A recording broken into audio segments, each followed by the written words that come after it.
저희가 함께할 하나님 말씀은 오늘 용서를 구하고 용서하는 능력이라는 제목으로 우리 빌레몬서 1장 8절로 12절에 있는 말씀을 같이 살펴보겠습니다. 우리 위대한 복음이라는 제목으로 빌레몬서 살펴봤는데요. 우리 5주차 살펴보고 오늘이 마지막 차입니다. 우리 지난 4주 동안 저희는 빌레몬서를 보면서요, 위대한 복음을 품었던 바울이 어떻게 변화되었는가라고 하는 것들을 하나하나 살펴봤습니다. 분명히 바울은 복음을 접한 다음에 변화되었죠. 근데 그 변화는요, 한순간 단번에 일어난 변화는 아니고요, 그가 복음을 접하고 예수님을 영접한 이후에 인생 전체를 지나가면서 바뀌었던 부분입니다.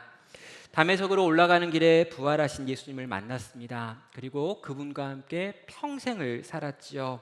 그래서 저는요, 성도의 삶은 평생을 통하여 끊임없이 변화되는 삶이다 라고 한번 정의를 내려볼 수 있겠습니다.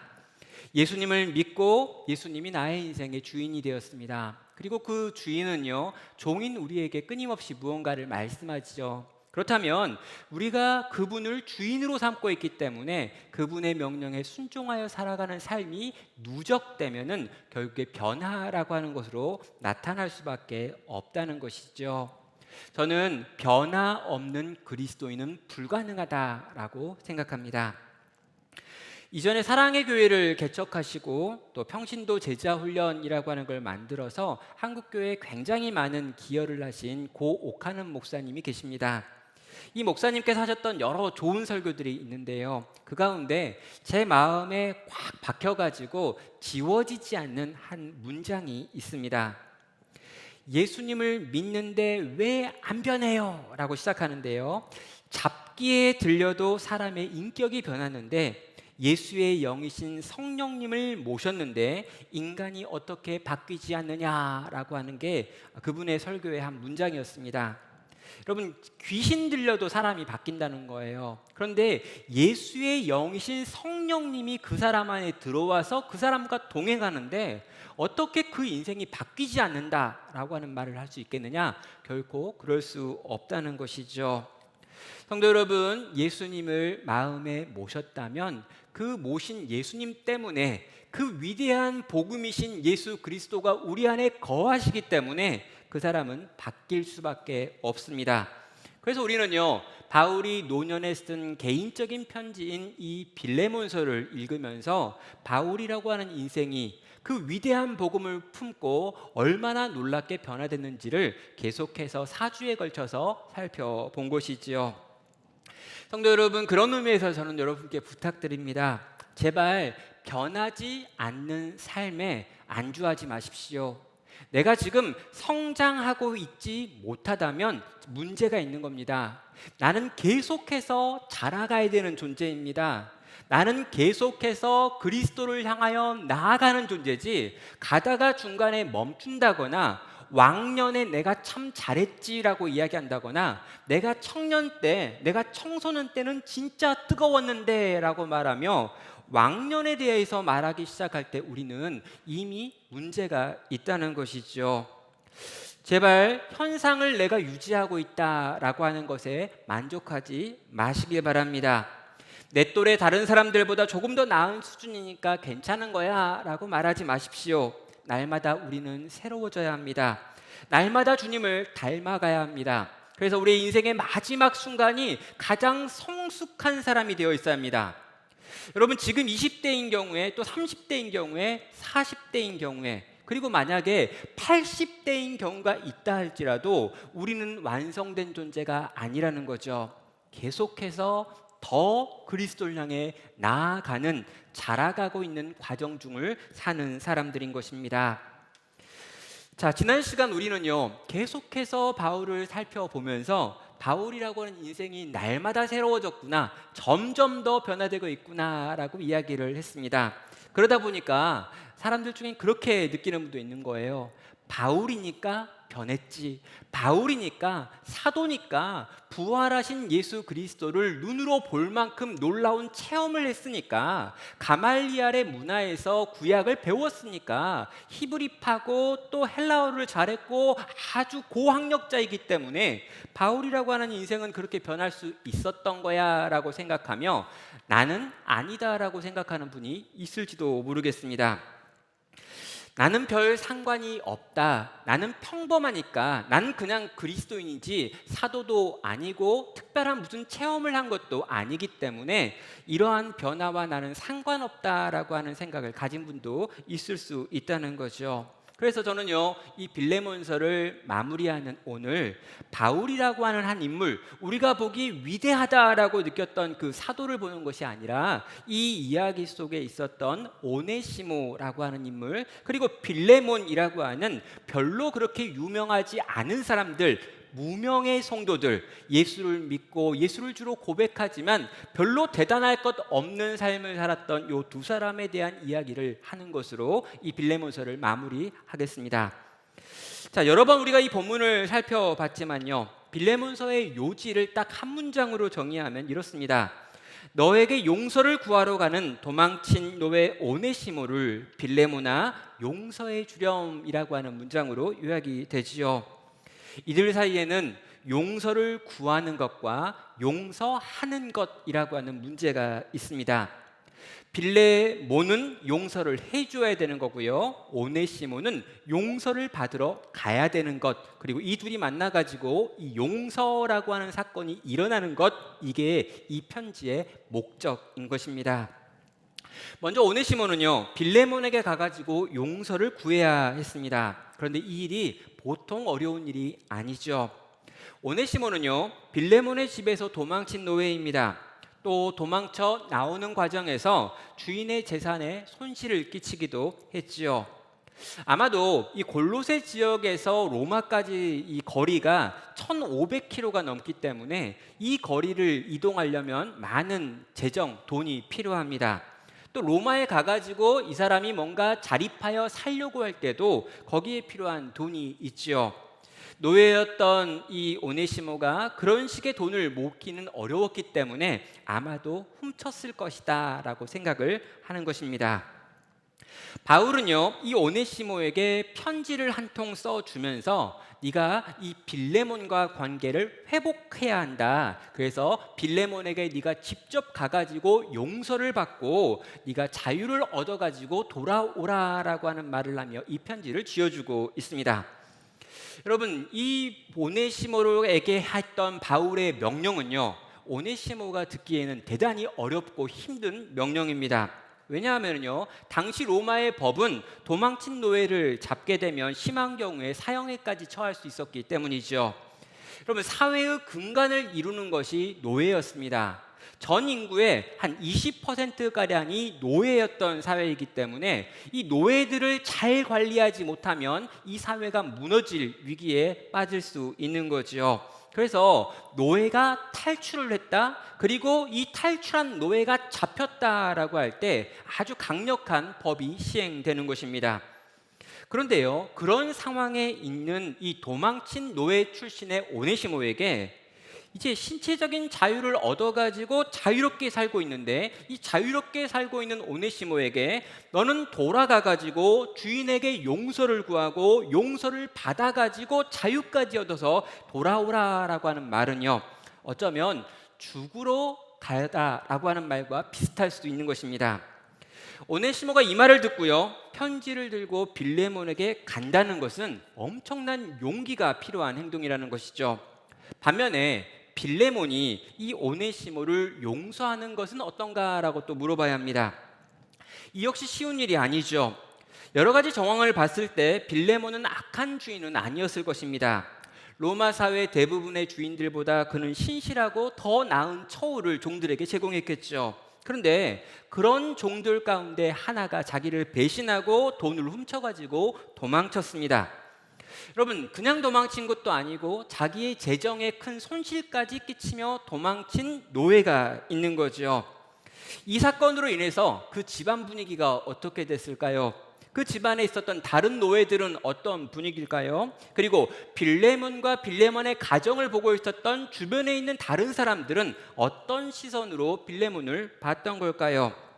여러분, 체면을 중요하게 생각했던 그 로마 사회를 생각해 보면은요, 그 집에서 누군가가 도망쳤다, 그 집의 노예 가운데 하나가 도망치고 그 노예가 무언가를 훔쳐서 도망갔다라고 하는 소문이 났다면 이 빌레몬의 명예, 그 가문의 명예에도 큰 타격을 받았을 거다라는 것이죠.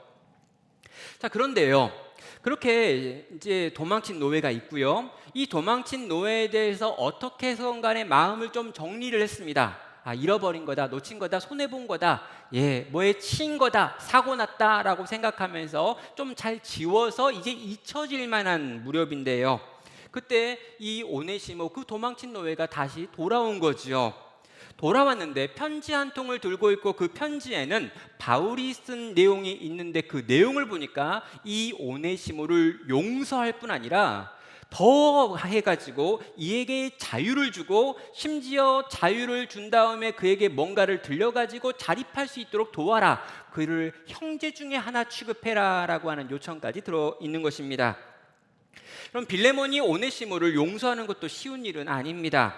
이미 오네시모 때문에 많은 손해를 봤지요. 그런데 이 오네시모를 용서하려면은요, 더 큰 손해를 봐야 합니다. 여러분, 당장 일이 이렇게 되면은요, 문제가 발생해요. 도망친 노예가 있는데 그 노예를 잡아와 가지고 혼내고 이 징계를 내리지 않고 이 사람이 돌아왔는데 용서를 해줘 버립니다. 그러면은요, 노예들 중에 도망갔던 자가 왔는데 용서를 받을 뿐만 아니라 자유를 얻어 가지고 다시 간다라고 하는 말도 안 되는 일이 벌어지는 것이죠. 빌레몬 주변에 있는 모든 사람들이 이해할 수 없어 할 것이고요, 빌레몬은 이 일로 말미암아 그 상류 사회에, 노예를 부리고 있는 사회에 지탄을 받을 수밖에 없을 것입니다. 그는 사회의 근간을 흔드는 일을 할 수밖에 없는 것이죠. 차라리 오네시모를 안 만나는 게 좋습니다. 차라리 오네시모를 그냥 없는 취급하면 되는데, 굳이 찾아와 가지고 이 문서를 들어 보이며 자기에게 자유를 줄 것을 요청하고 있는 이 오네시모를 어떻게 해야 되는가라고 하는 문제는 빌레몬에게도 대단히 어려운 문제인 것이죠. 성도 여러분, 오네시모의 입장에서 용서를 구하러 가는 것도, 또 빌레몬의 입장에서 이렇게 용서를 구하는 오네시모를 용서하는 것도 대단히 어렵고 힘든 일이었던 것입니다. 그럼 이 둘은요, 잘 지내고 있었습니다.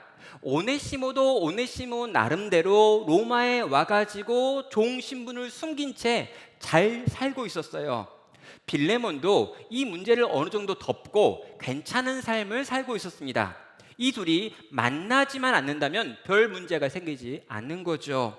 그런데 이 둘 다를 알고 있는 바울이 나타났고요, 이 바울로 인해서, 바울의 편지로 말미암아 이 둘이 만나게 되었고요, 지금 이 둘은 둘 다 대단히 불편한 일을 명령받아서 수행하고 있는 겁니다. 오네시모는 용서받기 어려운 상황에서 용서를 구하면서 지금 이 주인에게 가는 거고요, 또 빌레몬은 이후에 있는 여러 가지 역사를 보면 이 오네시모를 이 편지에서 나와 있는 대로 용서하고 자유를 주고 어느 정도 자립할 수 있는 재정까지 챙겨가지고 돌려보낸 것으로 확인되기 때문이죠. 용서를 구한다라는 것도 쉽지 않고요, 용서를 해준다라는 것도 쉽지 않은데, 이 일이 지금 이 빌레몬과 오네시모 사이에서 일어난 것입니다. 도대체 이 일이 어떻게 일어날 수 있었던 걸까요? 쉬운 찾아가는 것도 아니었고요, 쉽게 용서할 수 있는 것도 아니었습니다. 둘 다 목숨을 건 일이었고요, 둘 다 자기의 평판을 거는 일이었습니다. 그런데 그들은 순종했고 그 일로 말미암아 새로운 역사가 쓰여지고 있죠. 빌레몬서 안을 보면은요, 그 힌트가 담겨 있습니다. 먼저 이 용서를 구하는 자, 그가 가지고 있었던 두 가지 진리가 어떤 것이었는지를 한번 정리해 보겠습니다. 오네시모는 용서를 구하러 가야 했습니다. 그는 이 일에 자기의 생명을 걸어야 했죠. 그런 용기가 필요했습니다. 자신이 이제까지 쌓아 올렸던 안정된 삶 전체가 사라져버릴 수도 있는 위기입니다. 도망쳐 쌓아왔던 모든 것이 한순간에 없어질 수도 있다는 거죠. 그런 상황에서 그는 자원하여 용서를 구하러 가고 있습니다. 그가 붙들고 있었던 두 가지 진실 때문이었죠.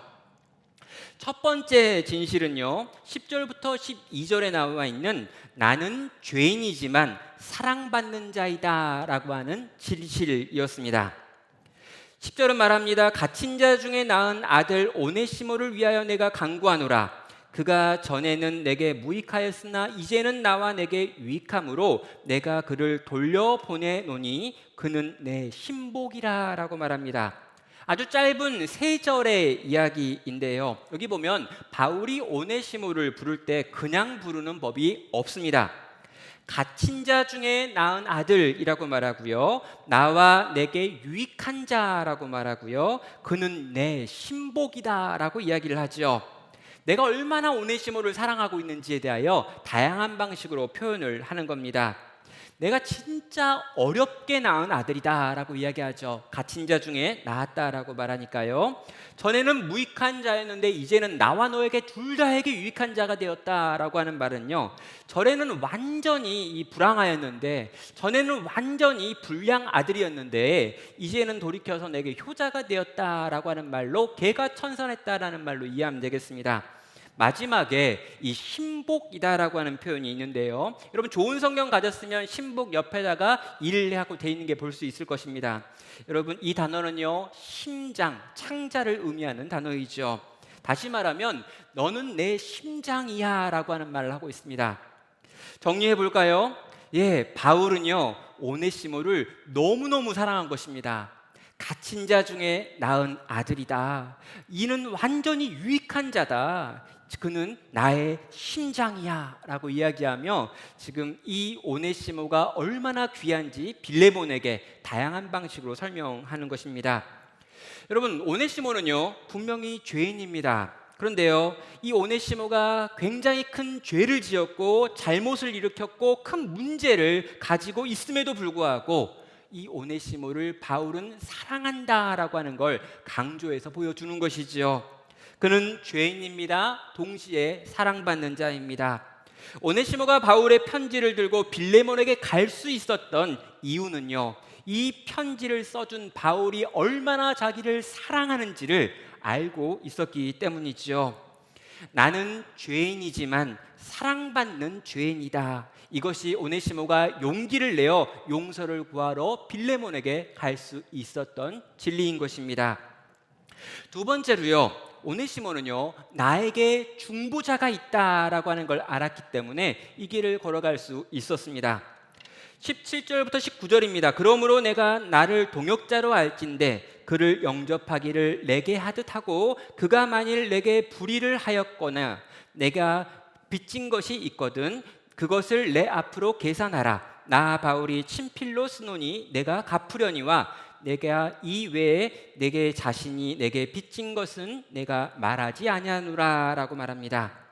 그럼 이미 살펴봤지만요, 바울은 빌레몬에게 오네시모로 인해 생긴 재정적인 필요들에 대해서 변상하겠다라고 이야기를 하고 있습니다. 오네시모가 빌레몬에게 재정적인 손해를 끼쳤는데 이 손해에 대해서 철저하게 내가 갚겠다라고 말했죠. 여러분 그렇게 변상을 하겠다라고 말한 이유가 17절에 있죠. 바울은 빌레몬에게 그를 영접하기를, 오네시모를 영접하기를 내게 하듯 하고 라고 말합니다. 다시 말해서 오네시모와 자기를 동일시하는 거지요. 나는 오네시모고 오네시모는 곧 나다. 그러니 오네시모가 너에게 방문한 것을 내가 너희에게 방문한 것처럼 그렇게 환대해다오 라고 하는 말을 하고 있습니다. 바울은 오네시모와 하나가 되어 오네시모를 지키고 있는 것이죠. 그럼 오네시모는요 이 편지의 내용을 알고 있습니다. 여러분 이 편지의 내용이 어떤 것인지를 오네시모는 이미 들었어요. 바울이 이 편지를 쓰면서 이 내용 하나하나를 오네시모에게 들려줬을 가능성이 큽니다.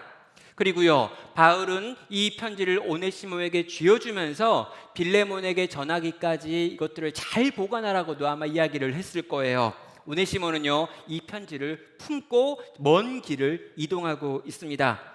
여러분, 이 편지를 오네시모는 너무너무 아끼고 소중히 여길 수밖에 없죠. 왜냐하면 이 안에 자기를 향한 그 모든 이야기들이 담겨 있고 자기가 자유인이 된다면 이 편지의 내용이 전달되었기 때문일 거예요. 그래서 오네시모는요, 아마도 밤마다 이 편지의 내용을 묵상하지 않았을까라고 생각을 해봅니다. 거의 이 편지의 내용을 외웠을 거다라고도 생각을 해요. 밤마다 이걸 꼭 껴안고 이걸 품고 이것이 실제로 진행되기를 바라는 마음으로 이 편지를 안고 갔을 것입니다. 그의 마음 가운데 확실하게 새겨지는 게 뭘까요? 나와 빌레몬 사이에 중보자 바울이 있다라고 하는 생각인 것입니다. 나와 빌레몬 사이에 아무도 없다면 난 가서 맞아 죽겠지만, 나와 빌레몬 사이에 나를 이토록 사랑하는 바울이라고 하는 중보자가 있기 때문에 나는 죽지 않는다라고 하는 생각을 밤마다 그는 되뇌이는 것입니다. 내가 끼친 재정적인 손실까지 책임지겠다라고 이야기하며 노구의 몸을 이끌고 일어나가지고요, 벌벌벌 부들부들 떨리는 그 손으로 거기다가 친필로 글씨를 쓰면서 내가 책임진다라고 하는 말을 쓰고 있는 이 바울의 모습이 이 오네시모에게 새겨져 있는 것입니다. 나에게는 중보자가 있다. 나는 혼자가 아니다. 그분이 나와 함께 하신다. 이것이 오네시모가 용기를 내어 지금 용서를 구하러 빌레몬에게 갈 수 있는 두 번째 이유가 되는 것입니다. 사랑하는 성도 여러분, 우리는 어떻습니까? 우리가 용서를 구하는 건 쉬운가요? 누군가에게 미안합니다, 죄송합니다 라고 말하는 걸 여러분은 잘 하십니까? 아니면 잘 못하십니까? 어렸을 때는요, 미안합니다, 죄송합니다 이 말을 잘해야 돼 라고 배웁니다. 그러나 여러분, 조금만 크면은요, 미안하다, 죄송하다 라고 하는 말을 함부로 하면 안 된다라고 하는 것을 우리는 배우게 되지요. 그럼 어디서 배웁니까? 보험회사에서 배웁니다. 여러분, 자동차 보험에서 하는 이야기가 이런 이야기죠. 교통사고가 나면 절대로 먼저 내려가지고 미안하다고 말하면 안 됩니다 라고 하는 걸 배우게 됩니다. 왜냐하면 내가 먼저 내려서 고개를 숙이고 미안하다고 말하는 순간 내가 사고를 낸 사람이 되고 가해자가 되고 상대방이 피해자가 되기 때문이죠. 여기는 좀 젊은 분들이 많아가지고요, 그걸 잘 모를 수도 있는데요, 잘 기억해 두십시오. 절대로 먼저 내려서 머리를 숙이고 미안하다고 말하면 안 됩니다. 여러분, 원칙은 뭐냐면요, 절대로 나가지 않고 거기서 기다리는 거예요. 그런 다음에 보험사를 부르는 거죠. 보험사 직원이 와가지고 사고와 관련해서 이것저것을 체크하고 사진을 찍습니다. 그런 다음에 7대3, 당신이 7이고 여기가 3입니다. 그러면 요게 다 끝난 다음에 일어나가지고 죄송합니다, 제가 깜빡했네요 이렇게 말해야지, 그 전에 여러분이 죄송하다, 미안하다고 말해버리면 여러분의 과실의 책임이 더 커져버리는 게 대부분이라는 것입니다. 그래서 여러분, 배우는 게 뭐냐면요, 절대로 먼저 사과하면 안 된다라고 배우는 거죠. 여러분, 쌍방입니다. 모든 건 다 쌍방이에요. 그래서 결정 나기 전까지는, 이 모든 것이 판결 나기 전까지는 절대 미안하다고 말하면 안 된다. 이것이 이 세상이 우리에게 가르치는 지혜이죠. 특별히 우리는요, 가족 안에서 이 미안하다라고 말하는 것이 굉장히 어렵다는 걸 알게 됩니다. 특별히 우리 배우자와 관계 속에서 그런 걸 경험하죠. 여기 이제 앉아 계신 분들 가운데는 배우자가 계신 분이 몇 분 안 계신데요, 아주 몇 분 안 계시는 상황이고 대부분 다 배우자가 없는 상황인데, 여러분, 이 배우자에게 미안하다라고 말하는 순간 주도권을 빼앗깁니다. 그러니까 배우자가 뭔가 문제가 있고 나도 뭔가 문제가 있는 거죠. 그래서 내가 뭔가 문제가 더 큰 것 같고 잘못을 했다라고 느껴지는 그 순간이라 할지라도 그 순간에 절대로 먼저 가서 미안하다, 잘못했다, 내가 한 거야 라고 말하시면 안 됩니다. 왜냐하면 그 순간에 주도권이 거기로 넘어가 버리기 때문이죠. 확실하게 내가 잘못했어도 미안하다고 말하기 전까지 아주 많이 고민을 해보고요, 정말 미안한 건지에 대해서 검토를 한 다음에 진짜 해결할 수 없을 만큼 미안할 때, 그때야 우리는 미안하다라고 이야기를 합니다. 여러분, 우리는요, 용기가 없습니다. 내가 못난 사람이다, 내가 잘못했다라고 말할 만한 용기가 없는 거죠. 어떻게 아냐고요? 제가 그렇기 때문입니다. 여러분, 작고 소소한 건요, 미안하다고 말하고 넘어갈 수 있습니다. 뭐 아침에 청소기를 돌리라고 그랬는데 깜빡하고 갔다거나, 아니면 깜빡하지 않았지만 그냥 갔다거나, 이런 건요 그냥 미안하다라고 말할 수 있어요. 근데 여러분, 좀 건이 커가지고 요 건은 좀 큰데 요 건에 대해서 내가 미안하다라고 말하는 순간 굉장히 이제 미안한 상황이 발생할 때 저는 미안하다고 말 안 하고 그냥 조용히 가만히 있습니다.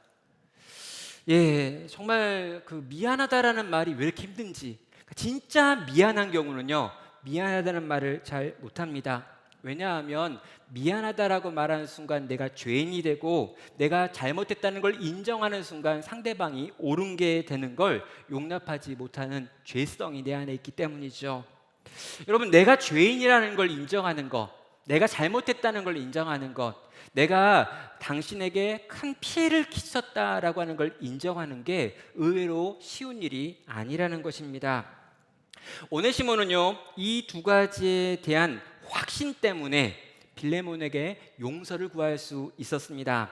첫째, 나는 죄인이지만 바울에게 사랑받고 있다라고 하는 진리였고요. 또 하나는 나에게는 바울이라고 하는 중보자가 있다라고 하는 진리였습니다. 성도 여러분, 우리도 용서를 구할 수 있습니다. 우리도 우리가 죄를 지었다, 우리가 잘못했다라고 하는 고백을 할 수 있어요. 왜냐하면 우리가 죄인임에도 불구하고 여전히 우리를 사랑하시는 분이 우리 가운데 있기 때문입니다. 나는 죄인입니다, 그러나 사랑받는 죄인입니다 라고 하는 고백이 우리에게 있다는 거죠. 또 뭐가 있습니까? 우리에게도 우리가 죄인임에도 불구하고 우리를 사랑하셔서 우리와 같은 죄인을 위하여 대신 십자가에 달려 죽으시고 부활하신 중보자가 있다는 것입니다. 유일한 중보가 계신데 그 유일한 중보자이신 예수 그리스도께서 우리 가운데 있기 때문에 우리가 우리의 죄를 고백하고 용서를 구하러 나아가도 우리가 죽지 않는다라고 하는 것을 알고 있다는 것이죠. 사랑하는 성도 여러분, 영원한 중보자가 계십니다. 우리는 죄인이지만 이 죄인을 사랑하시는 우리 하나님이 계십니다. 그래서 그 사랑에 의지하고 그 중보에 의지해서 우리도 주께 나아가 우리의 죄를 고하며 주님께 용서를 구할 수 있다는 것이죠. 예수님께서 주시는 이 놀라운 확신을 붙들고 용서를 구하는 자의 자리에 나아가 용서를 구하는 우리 성도 되시기를 주의 이름으로 축원합니다. 두 번째로요, 용서하는 자에게 필요한 두 가지 진리도 있습니다. 용서를 구하는 오네시모에게 용기를 불어넣기 위해서 두 가지 진리가 있었다면요, 이제 용서를 해야 하는 빌레몬에게도 두 가지 진리가 있습니다. 8절부터 10절을 보면요, 명령이지만 하나님께서는 그를 설득하고 계신다라고 하는 것을 확인하게 되죠. 하나님은 자원하여 용서하기 원하신다는 것입니다.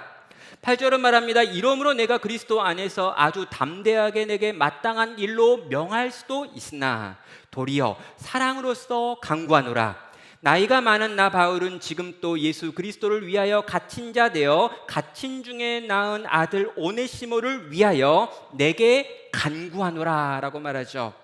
바울은 빌레몬에게 두 번이나 간구한다라고 하는 표현을 사용해서 지금 도와달라고, 제발 내가 말한 대로 해달라고 요청하고 있습니다. 여기 파라칼레오라고 하는 단어를 쓰고 있는데요, 이 파라칼레오라는 단어는요, 옆으로 다가가서 옆에서 지금 말한다라고 하는 뜻입니다. 여러분, 바울은요 나이가 많습니다. 바울은 빌레몬에게 복음을 전했던 사도이고요, 교회의 영적 지도자입니다.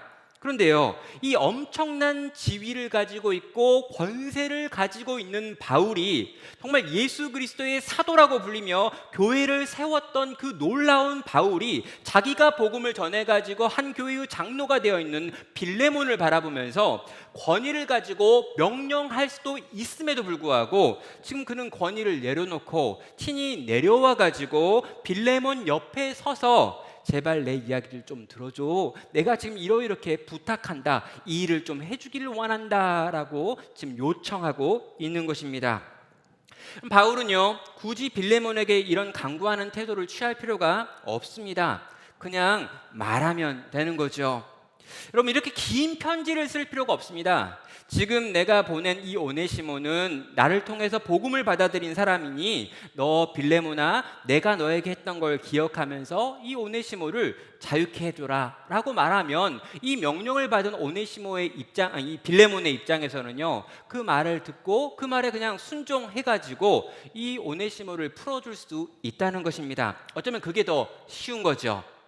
사람들이 뭐라고 막 말을 하면 나는 명령을 받았어. 아니, 바울이 사도가 나한테 명령을 하는데 내가 어떻게 안 듣겠느냐라고 말하면서 내가 명령을 받았기 때문에 오네시모를 풀어줬어 라고 말하는 게 어쩌면 더 쉽게 말할 수 있는 방법이기도 합니다.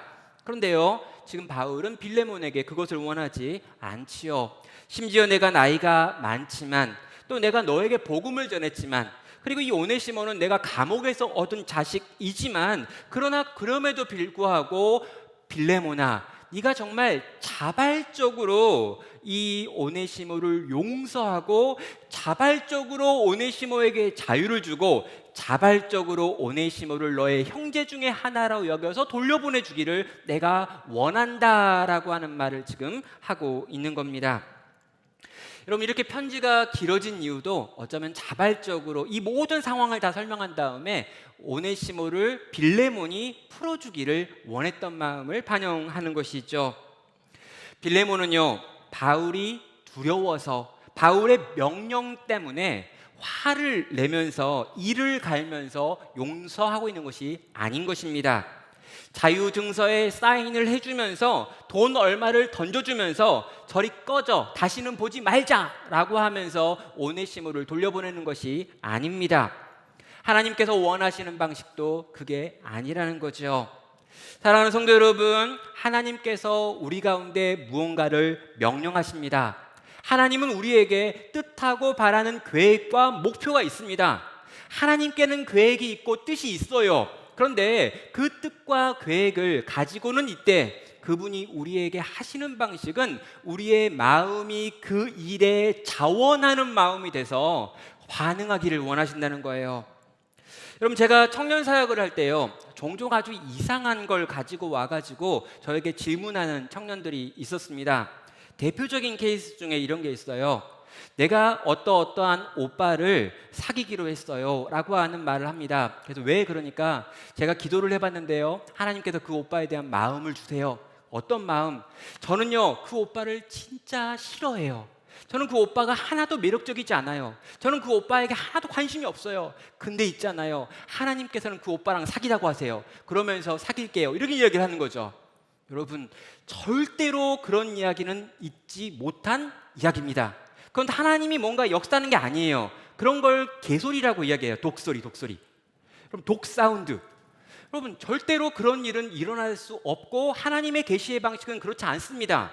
하나님이 정말 이 두 사람을 만나게 하기 원하신다면요, 이 사람에게도 동일하게 서로를 좋아하는 마음, 서로에 대해서 친밀히 여기는 마음들을 차근차근 만들어가는 과정 속에서 이것들을 확인하게 하시지, 내 마음에는 전혀 호감이 느껴지지 않는데, 나랑은 전혀 느낌이 없는데 하나님이 뭔가 계시하셔가지고 이 사람을 돌보기 위해서 사귄다, 말도 안 된다는 거예요.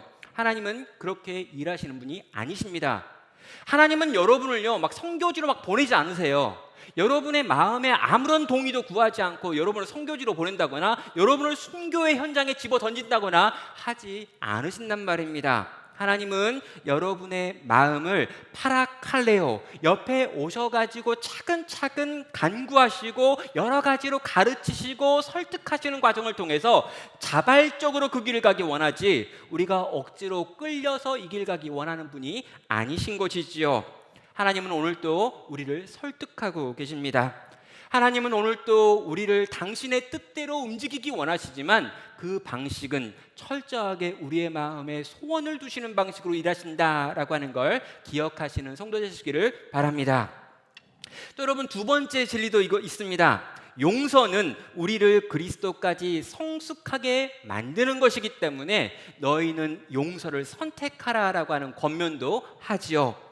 6절은 말합니다. 이로써 내 믿음의 교제가 우리 가운데 있는 선을 알게 하고 그리스도께 이르도록 역사하느니라 라고 말합니다. 그럼 여기요, 내 믿음의 교제라고 하는 건 뭐냐면 이 편지를 통해 가지고 이루어지는 성도의 교제를 말합니다. 그러니까 내가 지금 너에게 빌레몬서라고 하는 편지를 썼고 이 편지의 내용을 네가 읽게 될 것이고 이 편지의 내용에 대하여 반응하게 될 것인데 이 모든 내용이 우리의 교제입니다. 이 편지를 통해서 나누고 있는 교제이죠. 그런데 이 편지를 통해 나누는 교제의 목적이 뭐냐라고 이야기하는데 그 목적이 바로 이 편지를 그대로 시행하게 된다면 너는 이런 일을 경험하게 될 거야. 우리 가운데 있는 선을 알게 되고 그리스도께 이르도록 될 거야 라고 말합니다. 그럼 우리 가운데 있는 선이 곧 그리스도죠. 다시 말하면 네가 여기에 있는 이 명령을 지키고 여기에 나와 있는 이 권면대로 오네시모를 용서하고 그에게 자유를 주고 그를 독립하게 만들어주면 예수 그리스도 우리 안에 있는 선에 대하여 알고 그분을 닮아가게 될 것이다. 그분께 자라가게 될 것이다 라고 지금 말하고 있는 것입니다. 빌레몬아, 내가 오네시모를 용서한다면 너는 우리 가운데 있는 선을 알고 그리스도께 이르게 될 것이다. 그리스도를 향해 자라가게 될 것이다 라고 하는 말을 하며 이 편지의 목적이 바로 그리스도를 알아가고 닮아가는 데 있다라고 밝히는 것입니다. 성도 여러분, 용서는요 인간이 할 수 있는 게 아닙니다. 그럼 용서는요 기본적으로 손해를 보는 건데요, 인간은요 기본적으로 손해보는 걸 싫어합니다. 어찌 해서건 간에 다른 사람이 가지고 있다고 해도 그걸 빼앗아 가지고 이익을 챙기려는 게 인간이고요, 그나마 좀 착한 사람들은 남의 걸 뺏지는 않지만 남의 걸 빼앗기지 않는 방식으로 살아가는 걸 착한 사람이라고 부르는 거죠. 상대방이 나에게 손해를 끼쳤습니다. 인간적인 반응이 뭐냐면요 되갚아 주는 거예요. 근데 어떻게 되갚습니까? 배로, 3배로, 4배로, 5배로 끝까지 갚는 게 인간의 본성이죠. 여러분, 함부라미 법전이라고 하는 법전이 있습니다. 여러분, 이 함부라미 법전을 보면은요 눈에는 눈, 이에는 이라고 하는 문구가 있어요. 이 문구 굉장히 많이 들어보셨을 텐데 무슨 법전이 이렇게 아주 강경하냐? 눈에는 눈, 이에는 이라는 말이 뭐냐면 상대방이 내 눈을 상하게 했으면 그 사람의 눈도 뽑아버리고요, 상대방이 내 이를 상하게 했으면 상대방의 이도 뽑아버리라 라는 게 이 법전의 특징입니다. 그러면 이 법전을 보면서 여러분 잔인하다고 느끼시는 분도 있는데요, 절대로 잔인한 법이 아닙니다. 인간은 어떻게 합니까? 상대방이 내 눈을 뽑았으면요 상대방의 목을 조르죠. 상대방이 내 이를 상하게 했으면요 역시 상대방의 목을 조릅니다. 인간은요 그냥 그대로 갚는 법이 없다는 거죠. 그래서 이 법전은요 여기까지라고 이야기하는 거예요. 눈이 다쳤으면 눈까지, 이를 상하게 했으면 이까지, 더 가지는 말자라고 이야기하는 거죠. 인간이 만들 수 있는 가장 공정한 법은 거기까지인 것입니다. 인간한테 용서라고 하는 본성을 구하면 안 된다는 거죠. 인간은 기본적으로 용서하지 않는 존재이기 때문에요. 용서는요 인간 본성에 반하는 행동입니다. 그가 나에게 손해를 끼쳤는데요, 그걸 용서하라고요? 아니, 그가 나한테 손해를 끼쳤다고요. 내가 손해를 봤어요. 나는 피해자예요. 근데 나를 가해한 그 사람을 용서하라고요? 그 상황을 용서하라고요? 그건 말이 안 되잖아요. 공정하지 않고 공평하지 못하잖아요. 정의롭지 않은 거 아닌가요? 라고 하는 마음이 우리 가운데 불일 듯 일어난다는 것입니다. 성도 여러분, 이런 상황 속에서 우리는 어떻게 용서할 수 있는 걸까요? 성경은요 그럼에도 불구하고 너는 용서를 선택해야 한다라고 말하고 있습니다. 그 이유를 이렇게 말하죠. 이 용서를 통해 용서하시는 그리스도를 알고 용서하시기 위해 자기 몸을 내어주신 그리스도를 닮아갈 수 있게 되기 때문이다 라고 밝히는 것입니다. 성도 여러분, 제가 이렇게 설교하는 이유는요 제가 이런 용서를 해왔기 때문도 아니고요, 또 지금 그 용서를 할 수 있기 때문도 아닙니다. 그저 하나님의 말씀이 우리에게 이렇게 말하고 있기 때문이죠. 정말 여러분, 용서라고 하는 걸 과연 인간이 할 수 있는 걸까요? 우리가 당했던 어떤 큰 고통과 아픔이 있는데 이 큰 고통과 아픔과 그 고통을 내게 만들어낸 그 인생을 바라보면서 용서할 수 있는 사람이 있는 걸까요? 성경은요, 용서할 수 있다라고 말하고 있습니다. 그리고 용서하기를 선택한 자만이 죄인인 우리를 용서하시기 위해 자신의 생명을 내어 십자가에 달리신 부활하시고 다시 오실 이 주님을 알게 되고 그 주님을 닮아갈 수 있다라고 가르치고 있지요. 용서하기를 원하는 자만이 용서의 왕이신 예수님을 닮을 수 있다라고 가르치는 것입니다. 왜일까요? 예수님께서 우리를 용서하시는 분이시기 때문입니다. 빌레몬은 손해를 감수해야 됐고요. 큰 물질적인 손해를 결단했습니다. 왜일까요? 빌레몬은 어떻게 오네시모를 자유롭게 풀어주며 그에게 필요한 것들을 채워줄 수 있었던 걸까요? 명령이 아니었음에도 불구하고 자발적으로 그 일을 할 수 있었던 그 용서의 힘은, 이유는, 원인은 뭘까요? 빌레몬에게 한 가지 소원이 있었기 때문입니다. 이것은 모든 성도가 가지고 있는 소원이기도 하지요. 무엇입니까? 예수님을 알고 예수님을 닮는 것입니다. 사랑하는 성도 여러분, 우리의 소원은 뭡니까? 혹시 여러분 아직도 통일이라고 이야기하는 분 여기 계신가요? 여러분, 우리의 소원은 아마 통일은 아닐 겁니다. 그런데요, 모든 성도는요, 기본적으로 한 가지 소원을 가지고 있어야 합니다. 예수님을 알고 그분을 닮는 것, 이것이 성도의 소원이지요. 그렇다면 여러분, 이 예수님을 닮고 이 예수님을 아는데 가장 필요한 게 뭘까요? 오늘 본문은 용서하라고 말하고 있습니다. 정말 이 예수 그리스도를 알고 이 예수 그리스도를 닮고 싶어서 정말 그리스도를 닮는 것이 내 인생의 가장 중요한 소원이기 때문에 그 소원을 이루기 위해서 오늘 내 삶 가운데 아직 용서하지 못한 사람, 아직 용서하지 못한 관계, 아직 용서하지 못한 사건이 있다면 그것들을 용서하는 여러분 되시기를 주님의 이름으로 축원합니다. 위대한 복음을 품었던 바울은 놀라울 정도로 변화된 삶을 살았습니다. 노년의 바울은 예수님을 너무나 닮은 사람이 되어 있죠. 그래서 바울을 보면 예수님이 보입니다. 그리고요, 이런 바울의 모습은 우리들이 꿈꾸는 모습이기도 하지요. 사랑하는 성도 여러분, 사랑하는 청년 여러분, 여러분의 횟수가 더해가면 더해갈수록, 여러분의 날수가 많아지면 많아질수록 여러분의 주름이 늘어나고 여러분의 머리가 흰머리가 되어가고 여러분의 날수가 얼마 남지 않게 되었을 그 무렵에 정말 주님 닮은 모습으로 성숙해져 있기를 주님의 이름으로 축원합니다. 그리고요, 그날을 위해서, 그날을 소망하며 오늘이라고 하는 이 시간 속에서 그 주님 알기를, 닮기를 소망하며 하루하루 주님이 명하시는 것들을 내 몸으로 행하며 걸어가실 수 있기를 축원합니다. 주님은 우리에게 변화를 명하십니다. 성령이 너 안에 거하신다면, 예수의 영이 너와 함께 한다면 너는 변할 수밖에 없어 라고 이야기합니다. 물론 여러분, 한순간에 바뀌지 않을 수 있고 바뀌지 않아도 괜찮습니다. 그러나 여러분, 여러분의 지향은, 여러분이 소원하는 것은, 여러분이 꿈꾸는 것은, 여러분이 바라는 것은 계속해서 주님을 닮고 주님을 알아가는 이 변화의 삶을 선택하는 것을 여러분의 소망으로 두시기를 주의 이름으로 축원합니다.